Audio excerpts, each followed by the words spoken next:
ഇത്രയും ഫണ്ട് വന്നു, ഇത്രയും ഫണ്ട് വന്നു, വികസനങ്ങൾ വന്നു എന്ന് പറയാം. ഇത് നമുക്ക് ഭാവിയിൽ അടച്ചു നിർത്താൻ പറ്റും. അല്ലെങ്കിൽ എങ്ങനെ നമുക്ക് കേരളത്തിൽ നിന്ന് കടകളിൽ രക്ഷപ്പെടാൻ പറ്റും?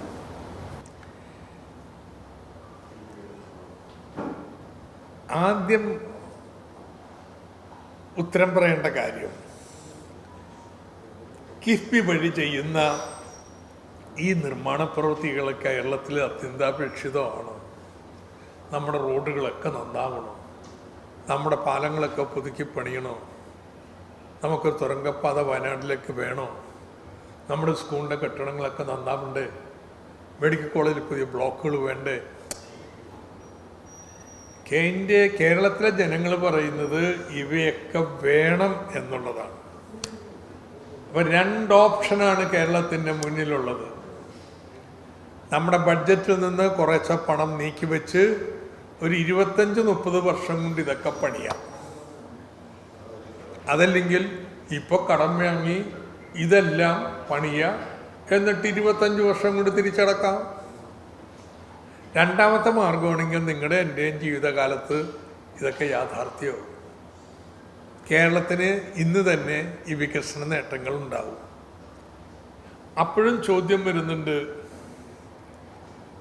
ഇത് തിരിച്ചടവ് എങ്ങനെയാ? തിരിച്ചടക്കാം. കേരളം മുടക്കേണ്ട പണം നിയമത്തിൽ വ്യവസ്ഥ ചെയ്തിട്ടുണ്ടെന്ന്, രഹസ്യമല്ല.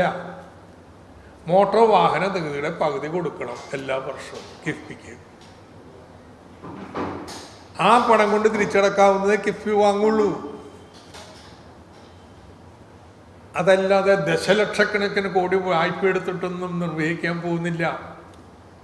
അടുത്തൊരു 20 വർഷം കൊണ്ട് മോട്ടോർ വാഹന നികുതിയിൽ നിന്ന് എത്ര കിട്ടുമെന്ന് കണക്കാക്കാലോ. ആ തുകക്കുള്ളതേ വായ്പ എടുക്കത്തുള്ളൂ. അതുകൊണ്ട് തിരിച്ചടവ് ഒരു പ്രശ്നമേ അല്ല. നിയമത്തിൽ വ്യവസ്ഥ ചെയ്തിട്ടുള്ള പണം കിഫ്ബിക്ക് കൊടുത്തേച്ചാൽ മതി. അതുകൊണ്ട് ഒരു കടക്കണിയിലും പോവില്ല. നമ്മുടെ നാട്ടിൽ ഈ പശ്ചാത്തല സൗകര്യങ്ങളൊക്കെ ഇന്നുണ്ടാവും. നമ്മുടെ കൺമുമ്പിൽ സംഭവിച്ചുകൊണ്ടിരിക്കുകയാണ്.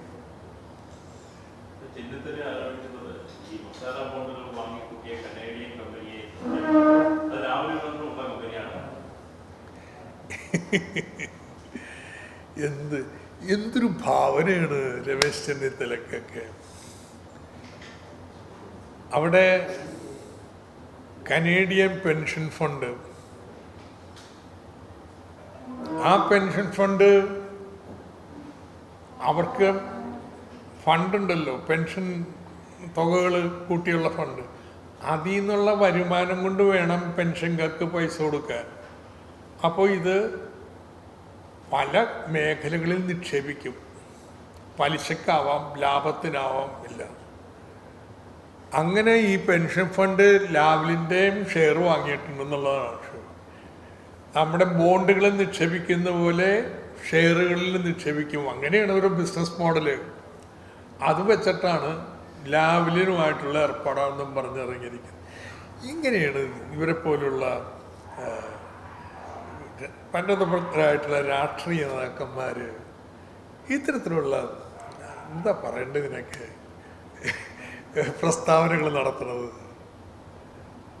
ഇനി എന്തോന്നാ ഈ ലാവലിൻ ചെയ്തിട്ടുള്ളത്? ലാവലിനായിട്ട് കരാറുണ്ടാക്കിയത് കോൺഗ്രസ് സർക്കാരാ, ഇല്ലേ? ലാവലിനോട്ട് കരാറുണ്ടാക്കിയത് കേരളത്തിലെ മുഴുവൻ വൈദ്യുതി നിലയങ്ങളും നന്നാക്കാനുള്ള കരാറ് അവർക്ക് എഴുതി കൊടുത്തു. പിണറായി വിജയൻ ചെയ്തെന്താണെന്നറിയോ? അത് റദ്ദാക്കി. എന്നിട്ട് പറഞ്ഞു, നമ്മുടെ പള്ളിവാസൽ ശങ്കുളം പന്നിയാർ പദ്ധതി അത് MOU മാത്രമല്ല, കരാറ് തന്നെ ഒപ്പിട്ടിരിക്കുന്നതുകൊണ്ട് അത് മുന്നോട്ട് പോട്ടെ, ബാക്കി മുഴുവനും റദ്ദാക്കുന്നു. അതിൻ്റെ പേരില്ല ഈ ലാവലിൻ തട്ടിപ്പോന്ന് പറഞ്ഞു നടക്കുന്നത്. കോൺഗ്രസിൻ്റെ കമ്പനിയാണെന്ന് ലാവലിൻ കമ്പനി, അവരാ കരാറുണ്ടാക്കിയത്. ഞങ്ങളെ കരാറ് റദ്ദാക്കി, ഒരെണ്ണം ഒഴിച്ച്. കാരണം ആ റദ്ദാക്കിയാൽ കോടതിയിൽ കേസ് പോവും, അനന്തമായിട്ട് പള്ളിവാസ ശൃംഖളം. ഒന്നാണെങ്കിലോ വലിയ വൈദ്യുതി ക്ഷാമത്തിൻ്റെ കാലം, അത് അനന്തമെന്ന് നീണ്ടുപോകും. അതാണ് ഇപ്പോഴും പറഞ്ഞു കിടക്കുന്നത്. നാണമില്ല ഇദ്ദേഹത്തിന് ഇത് പറയാൻ.